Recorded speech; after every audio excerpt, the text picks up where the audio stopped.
नहीं पानी की तरफ नहीं जा रहे नहीं पानी के अंदर से गिर नहीं जाइए जार के साथ गिर गया फिर यार भाई कुछ करो भाई फिर वो पानी में जा रहा है पानी में जा रहा है पानी में जा रहा है पानी में जा रहा है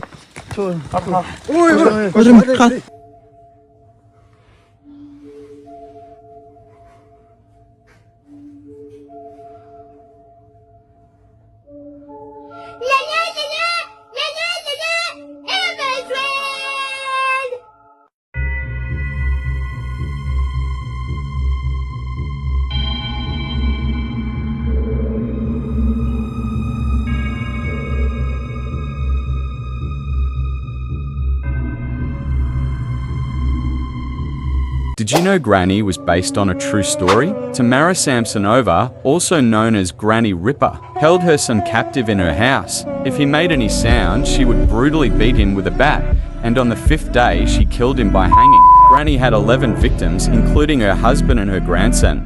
She was seen carrying their body parts in shopping bags on camera from her apartment.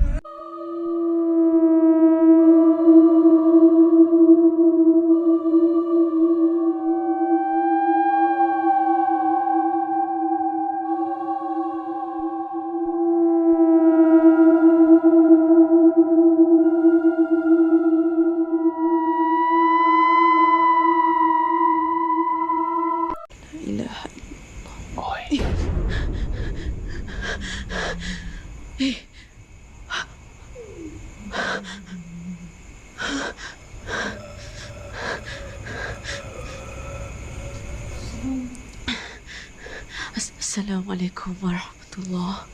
Assalamualaikum warahmatullah. Sa kalsadang ito naman, habang naglalakad ang lalaki, bigla na lamang may sumulpot na babaeng mahaba ang buhok. At ito ay nakatingin lamang sa kanya. Kapansin-pansin sa video na ito ay hindi kumukurap.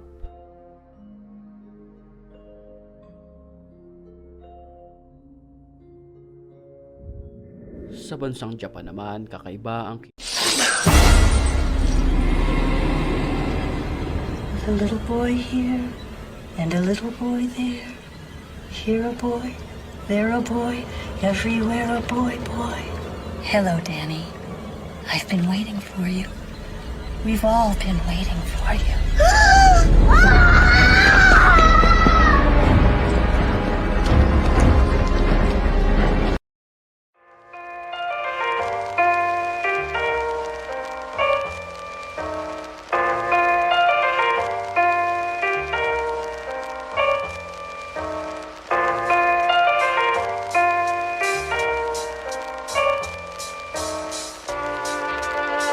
Isang babae naman ang takot na takot nang makunan ng kanilang CCTV ang isang Serbian dancing lady na nakapasok ito sa kanilang bahay.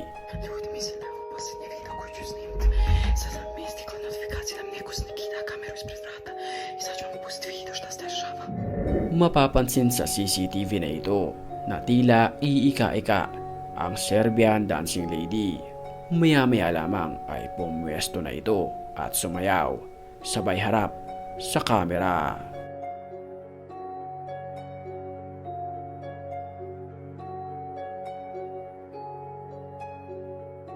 Zašto da radim? To je zato što bratu snime novi video sa Serbian Dancing Lady. Idite vidite na kanalu, recite mi šta da radim. There was a girl who couldn't leave her room every October 10th of the year. Why October 10th? This is why. So the mom, whenever the date came, she would mark it on the calendar. She would circle it. She would highlight it. Make sure that her kid was in her room with no windows and stuff. Yeah. She never told her kid why, right? And whenever she had school on that day, or if she had to do something else that day, she's like, nope, you're not allowed to leave the house. So every year, both of them would, on October 10th, they would lock themselves in a room with no windows, right? And every year, fam, you would hear someone ring the doorbell on the house. Yeah. Right? But the mom obviously is with the child. So she's like, no, we're staying in this room, we're staying in this room. And as soon as midnight hits and October 11th comes, Yeah. the knocking, the ringing of the doorbell disappears. But why that day? Like what? Exactly. Trust me, it's building up. It's building up. So one day, The theory is the Teletubbies are based on a group of mentally ill children that were abused and killed in a Bulgarian mental facility, infamously known as La La Land, in the 1960s. Each Teletubby character is based on one of these unfortunate children. Lala was inspired by a child who suffered from a severe facial disfigurement that forced her to smile constantly. Her unsettling appearance and tragic life were softened into the playful, happy character seen on the show. Tinky Winky represents a deaf child who was cruelly tied to a fence outside the facility, left to suffer in the freezing cold until he developed severe frostbite. His tragic story was turned into that of the large purple Teletubby, known for carrying a bag that seems to symbolize his isolation. Dipsy was based on a malnourished child who was so sick that he spent days lying in his own vomit, forgotten by the facility's staff. His pale green color and slightly sickly demeanor in the show are said to reflect this horrifying past. Po, the smallest and reddest of the Teletubbies, was actually inspired by a child who fell into a fire, resulting in severe burns that permanently scarred her, hence why her Teletubby color is red.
The head you see above me is a preserved actual head of Diogo Alves. This is the head of Portugal's first serial killer. He murdered 70 people in the 19th century. His head has been preserved for about 182 years now. And this head is still on display at University of Lisbon. His method of killing was pushing his victims off of an aqueduct. After he was captured and prosecuted, they decided they're going to slice his head off and preserve him. The reason for this, they wanted to study the mind of a serial killer. I'm just amazed at how well preserved this head is after almost 200 years. Because his head is still intact in this jar, they never really studied his brain or why he did the things he did. This head in the jar thing also became a widely known internet prank a couple of years ago. People would put pictures of themselves kind of like twirled up in a jar, and it would look like a head in a jar in a fridge. This story of Diogo Alves inspired all of that. I think the creepiest thing about this, though, is his eyes are still open as if he's looking right at us.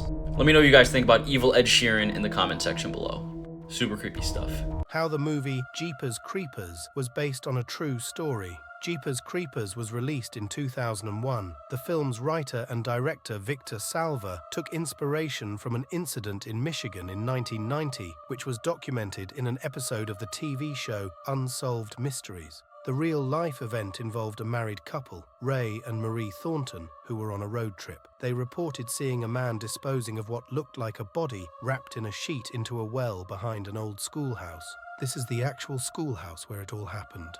When they investigated, they realized the man had noticed them and began following them in his vehicle, creating a tense and frightening experience. This event was part of the case of Dennis Depew, a Michigan man who murdered his wife and disposed of her body in an abandoned school. The eerie and unsettling circumstances of this crime served as the inspiration for the opening scenes of Jeepers Creepers, where the main characters, a brother and sister, encounter a mysterious and terrifying figure disposing of bodies. This is a real sign in a city called Davao in the Philippines, and there's a lot of history behind it. Now, as you can see in the sign, it says, "Waving children, please wave back," with a pair of children with their arms up. This sign serves as a warning to everyone passing by that there are ghosts of children in the area. It's believed there's a ton of supernatural activity all around the area, and if you don't wave back, these children will come and haunt you. Upon researching this story, I haven't found anyone reporting that they haven't waved back to any of the children. I've only heard accounts of people waving back and then being okay afterwards. So with that information in my head, I can only assume the worst happens if you don't wave back. So obviously, if you're traveling in the Philippines and you see a child wave to you, wave back for your own safety. The last thing you want is a ghost child following you and haunting you for the rest of your life.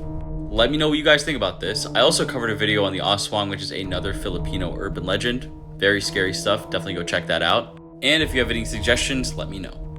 I'll never forget one summer I was at a wooded lake in Oregon with my husband and a friend for the day. Then we started packing up to leave, and I went back to the car by myself first. I had to follow a heavy wooded trail to get back to the car. I get about halfway to the car when all of a sudden this man is standing there on the trail just staring at me. He instantly creeped me out, and I can tell by the look on his face he had bad intentions. I knew how far my husband was from us, but he didn't. I knew I was in trouble with this guy, so I called to my husband, and thankfully he hollered back, because as soon as the guy heard my husband, he got this extreme look of disappointment on his face. I was able to make it to my car, and so did my husband eventually and his friend. We waited in the car until that guy came out, and sure enough, he had 0 people with him, no lawn chairs or fishing poles with him. He was there for sinister reasons, and I came very close to being his victim. I have no doubt. I still to this day remember the bad vibes I got from this guy. I knew I looked in the face of evil that day. The FBI found a tunnel this morning at the mansion of famous rapper Diddy in Los Angeles. Agents were called to the scene after an anonymous tip from neighbors of the rapper, saying that something strange had been happening since he was arrested. When they arrived, the officers were greeted by Diddy's relatives, who seemed very nervous. They tried to block the agents from entering, but the FBI insisted and decided to conduct a search. Upon entering Diddy's bedroom, they noticed that the floor near the bed looked like it had been recently disturbed. One of the agents then moved the bed aside, and that's when they made an unbelievable discovery. An entrance covered only by a rug under the bed. Curious, the agents decided to go down the passage, but Diddy's sister started screaming desperately, begging them not to enter the tunnel. However, the officers went in anyway. The tunnel walls were freshly dug, as the wet dirt showed. As they advanced, they found strange objects on the ground. The atmosphere grew heavier. With every step, the agents began to feel an eerie premonition coming from the end of the tunnel. And then, when they reached the end, what they saw left everyone in shock, and they immediately called for reinforcements. You won't believe what they found. Follow the page and comment Diddy to see part 2. The man in this photo is one of the worst sexual offenders in the history of Ohio. This man's name was Brian Peppers. For years, this photograph circulated on the internet attached to his story of sexual abuse, and nobody believed that it was real. But some fact-checking was eventually done, and yes, Brian Peppers was a real man with a real peppered past. So Brian was born with something called Cruzon syndrome. And when Brian was younger, he was bullied incessantly by people in his school. So as Brian grew older over the years, his body quickly began to grow weaker, and eventually his mental health deteriorated to such a point that he had to be checked into a nursing home. But it was in the year 1998 when Brian was arrested and convicted of molesting somebody. According to the report, he actually sexually abused the nurse that was taking care of him in the nursing home. Brian was then removed from the nursing home. He spent 30 days in jail, and he was on probation for 5 years. After this incident, Brian was on the sex offenders registry in Ohio up until his death. When he died, Brian Peppers was only 4 foot 1 inches tall, and he passed away on February 7th, 2012. which, eerily enough, is the day that I'm posting this TikTok, and I didn't even realize it until I read that just now. Never Ring on This Guy's Doorbell Part 2. As they entered the house, they were greeted by a sight that sent shivers down their spines. The house had no electricity or furniture, and it looked disheveled and abandoned. An eerie silence hung in the air until they heard creepy laughter echoing from the other side of the house. Curiosity drove them towards the source, which led them to a door. With trembling hands, they opened the door, only to find a dark staircase leading to a basement. The laughter persisted as they descended the stairs, growing louder and more unsettling with each step. At the bottom, they discovered Jebediah Jenkins himself, sitting on a rocking chair, facing a broken TV that wasn't even turned on. He was laughing hysterically at the non-existent images on the screen. As the beam of their flashlights illuminated Jenkins in the dark basement, his laughter abruptly ceased. Slowly, he turned his head towards the police officers, a chilling grin spreading across his face. "Shush," he whispered, his voice filled with madness. "This is my favorite part." With a mix of fear and determination, the police asked him about Luke's whereabouts. Jenkins responded with a sinister tone, "If you're looking for the boy, check the freezer," accompanied by an evil grin that made their blood run cold. In our village, there's a true story that still sends chills down our spines. One night, a man named Ali was working late in his fields. The night was quiet, and the moon cast eerie shadows over the land. As Ali worked, he saw a cow approaching him from the distance. But as it got closer, he realized something was terribly wrong. The cow's eyes glowed with a sinister light, and its teeth were not normal. They were sharp and menacing. Suddenly, the creature revealed its true form. It was a skinwalker with sinister teeth and razor-sharp claws. Ali's heart pounded in his chest. Fear gripped him, and he turned to run. The skinwalker chased him, its footsteps echoing in the dark. Ali ran as fast as he could, his breath ragged and his legs burning. Just as he neared the edge of the town, he felt a sharp pain, and everything went black. In the morning, the villagers found Ali unconscious near the fields. When he woke up, he told them what had happened. The story of the skinwalker spread quickly, and to this day, no one dares to work alone in the fields at night.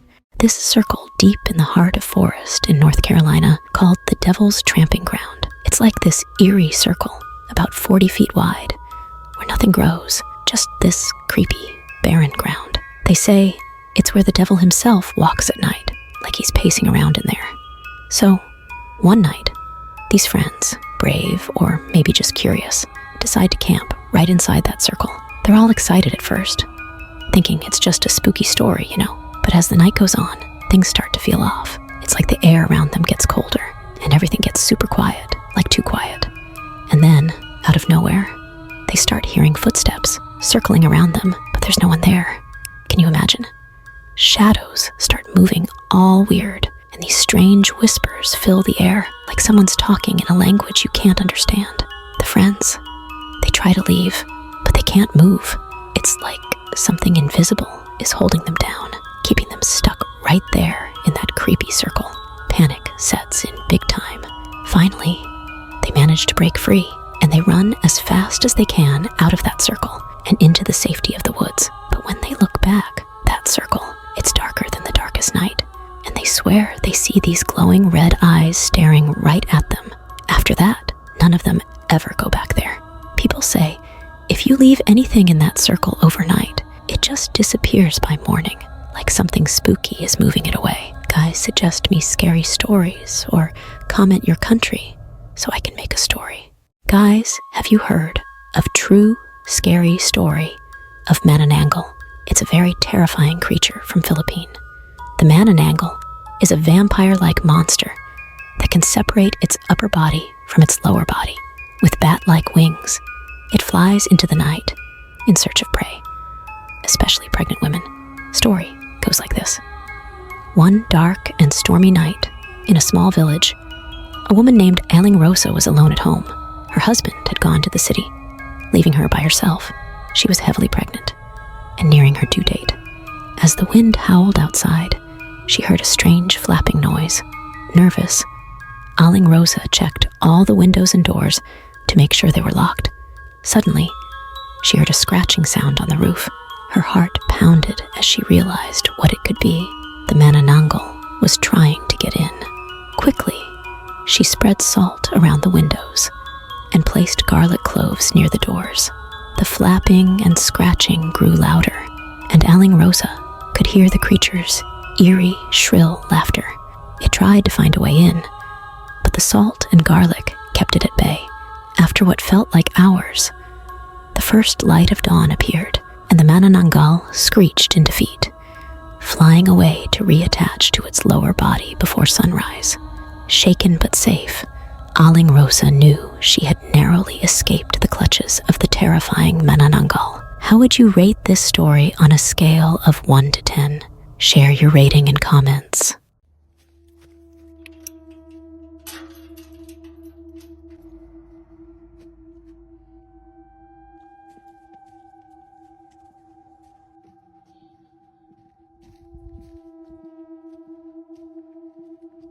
Jesus loves me, this I know. Bye-bye, see you tomorrow.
I think it's time to go.